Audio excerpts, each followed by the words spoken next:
আল্লাহ সুবহানাহু ওয়া তাআলা বলেন, হে আজরাইল, তোমার জীবনে তুমি এতগুলো মানুষের জান কবজ করেছো, সব চাইতে কোন মানুষগুলো জান কবজ করতে গিয়ে বড় কষ্ট পেয়েছ বা তোমার কাছে বড় মায়া লেগেছে কোন মানুষগুলা? আজরাইল বলো, আল্লাহ, আমার কাছে সব চাইতে দুইটা মানুষের জান কবজ করতে গিয়ে বড় কষ্ট পেয়েছি, বড় মায়া লেগেছে আমার কাছে। আল্লাহ বলেন, হে আজরাইল, কোন দুইজন মানুষ? আজরাইল বলে, আল্লাহ, একদিন সমুদ্রের উপর দিয়ে জাহাজ চলতেছে, জাহাজ, ওই জাহাজের ভিতরে অনেকগুলো মানুষ ছিল, যারটা নদীর মাঝখানে যখন গেল, মানুষ, সব মানুষগুলা জাহাজ সহকারে চলে গেল। একজন আল্লাহর বান্দি বেঁচে গেল, আল্লাহর বান্দিটা ছিল গর্ভবতী। ওই আল্লাহর বান্দি মরে নাই, সব মানুষগুলা জাহাজ সহকারে চলে গেল। আল্লাহ যখন ওই বান্দিটা তখন নদীর কুল কিনারে আসলো, আসার পর আল্লাহ আপনি আমাকে হুকুম দিয়েছেন, এই রে আজরাইল, যাও যাও, এই মহিলাটার জান কবজ করে নিয়ে আসো। আল্লাহ, আমি যখন তার জান কবজ করতে গিয়েছি, তখন আমার কাছে বড় কষ্ট লেগেছে, আমি বড় কষ্ট পেয়েছি। মহিলাটা গুনাহগার হইতে পারে, অন্যায় করতে পারে, তার গর্ভে থেকে যে সন্তানটা প্রসব হয়েছে, ওই সন্তানটার তো কোনো তার গুনাহ নাই, কোনো অন্যায় অপরাধ নাই, একবারে মাসুম বাচ্চা। আল্লাহ, আমি এটা দেখে অনেক কষ্ট পেয়েছি, আমার কাছে বড় মায়া লেগেছে।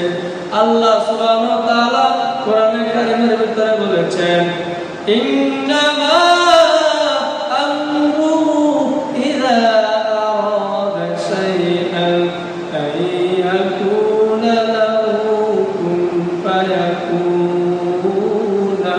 আল্লাহ বলেন, হে আজরাইল, আমি এমন এক আল্লাহ, আমি আল্লাহ কোনো কাজ করার সময় কার থেকে পারমিশন নেওয়া লাগে না, ওকে জিজ্ঞাসা করা লাগে না, কার থেকে অনুমতি নেওয়া লাগে না, আমি আল্লাহর মনে যা চাই তাই করতে পারি। হে আজরাইল, আমি আল্লাহ কোনো কাজ করার সময় কাউকে জিজ্ঞাসা করি না, কার থেকে কোনো পারমিশনও নেই না, মনে যা চাই আমি আল্লাহ তাই করতে পারি। আজরাইল বলে, আল্লাহ, ওই আল্লাহ, আপনার ওই বান্দিটার জান কবজ করতে গিয়ে আমি বড় কষ্ট পেয়েছি, বড় মায়া লেগেছে আমার কাছে। এক নাম্বার। দুই নাম্বার হচ্ছে, আল্লাহ, আপনি আমাকে যখন হুকুম দিয়েছেন, হে আজরাইল, যাও মুহাম্মদের জান কবজ করে নিয়ে আসো। আল্লাহ, আমি যখন মুহাম্মদের জান কবজ করতে গেলাম, যাওয়ার পর আমার কাছে বড় মায়া লেগেছে, বড় কষ্ট পেয়েছি আমি। আল্লাহু আকবার। আজরাইল পয়গম্বরের কাছে গিয়ে বলো, ও পয়গম্বর, আল্লাহ সুবহানাহু ওয়া তাআলা আমাকে পাঠিয়েছে আপনার জান কবজ করার জন্য। আপনি যদি আমাকে অনুমতি দেন, তাহলে আমি আপনার জান কবজ করে নিয়ে যাব, আর আপনি যদি আমাকে অনুমতি না দেন, তাহলে আমি এখান থেকে চলে যাব, আপনার জান কবজ করব না। আল্লাহু আকবার। আজরাইল যখন এমন কথা বলেছেন, পয়গম্বর বলেন, ও আজরাইল, আল্লাহ পাকের অর্ডার, আল্লাহ পাকের হুকুম যদি এসে থাকে আমার জান কবজ করার জন্য, সমস্যা না, আমার জান কবজ করে নিও। তবে এখনো পর্যন্ত আমার আল্লাহর কাছে আমার একটা কথা বলার বাকি আছে। ওই কথাটা শেষ করার পর আজরাইল, তারপর তুমি আমার জান কবজ করে নিয়ে যাও। আল্লাহু আকবার। আজরাইল কথা শোনার পর আল্লাহ পাকের কাছে চলে গেলেন। আল্লাহর কাছে গিয়ে বলল, মালিক, আপনার বন্ধু এখনো পর্যন্ত আপনার সাথে একটা কথা বলার বাকি আছে, ওই কথাটা শেষ করার পর তারপর তার জান কবজ করা যাবে। আল্লাহ বলে, ও আজরাইল, আমার বন্ধুর তো আমি সব কথা মেনেছি, সব কথা শুনেছি, আবার কোন কথাটা এখনো পর্যন্ত বলার বাকি আছে, কোন কথাটা এখনো পর্যন্ত আমার বন্ধু আমার সাথে বলতে পারে নাই।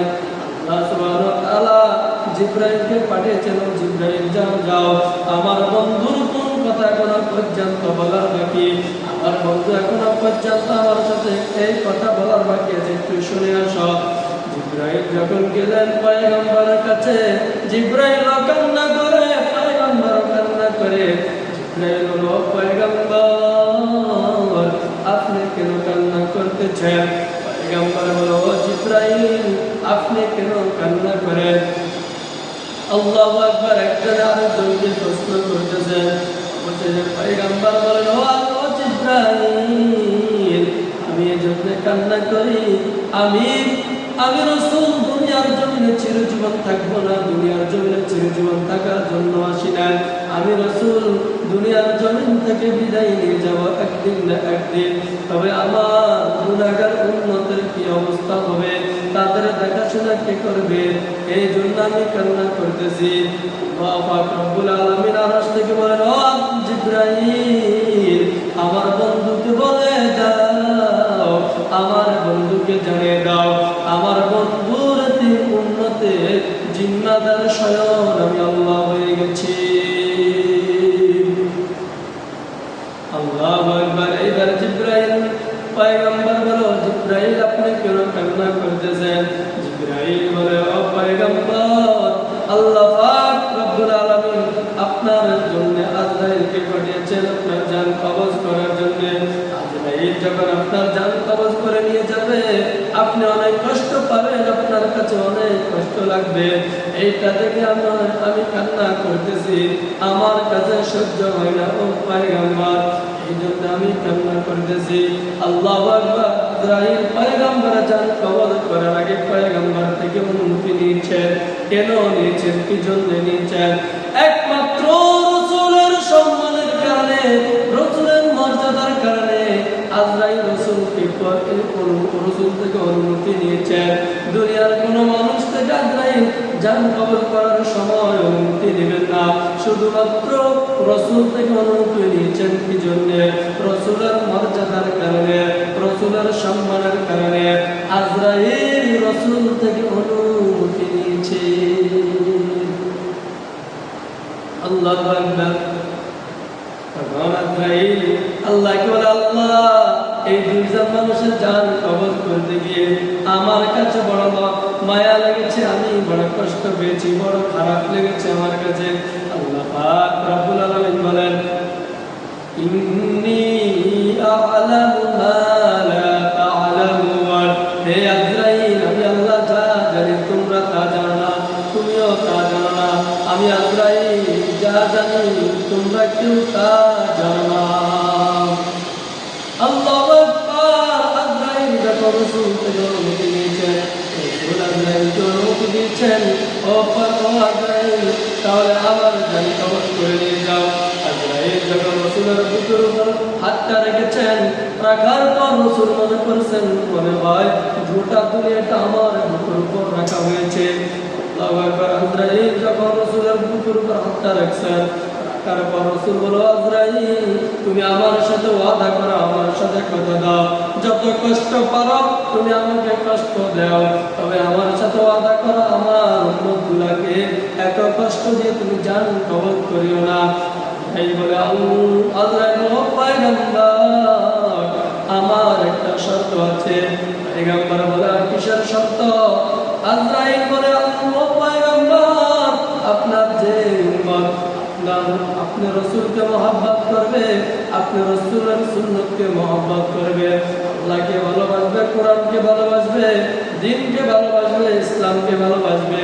আমি আপনার সাথে কথা দিয়েছি, আপনার একটা উম্মতকে আমি এমন ভাবে কষ্ট দিব না, এমন ভাবে তাদের জান কবজ করে নিয়ে যাব যেন তারা বলতে পারে না মৃত্যুর কি এক জিনিস। এমন ভাবে তাদের জান কবজ করে নিয়ে যাব। আর ও পয়গম্বর আপনার যে উম্মত আপনার রাসূলকে মহব্বত করবে না, আপনি রাসূলকে ভালোবাসবে না, আল্লাহকে মহব্বত করবে না, রাসূলের সুন্নতকে মহব্বত করবে না, রাসূলের বিরুদ্ধে কথা বলবে, আল্লাহর বিরুদ্ধে কথা বলবে, কোরআনের বিরুদ্ধে কথা বলবে, সুন্নতের বিরুদ্ধে কথা বলবে, ইসলামের বিরুদ্ধে কথা বলবে, দ্বীনের বিরুদ্ধে কথা বলবে, ধর্মের বিরুদ্ধে কথা বলবে। ও পয়গম্বর আমি আপনাকে ওয়াদা দিয়েছি, আপনার সাথে ওয়াদা দিয়েছি, আপনার সাথে কথা দিয়েছি আমি আপনার একটা উন্নতকে ছাড়ব না, তাদেরকে বুঝিয়ে দিব, তাদেরকে জানিয়ে দিব যে মৃত্যুর ভয়ঙ্কর কতই না কষ্টকর।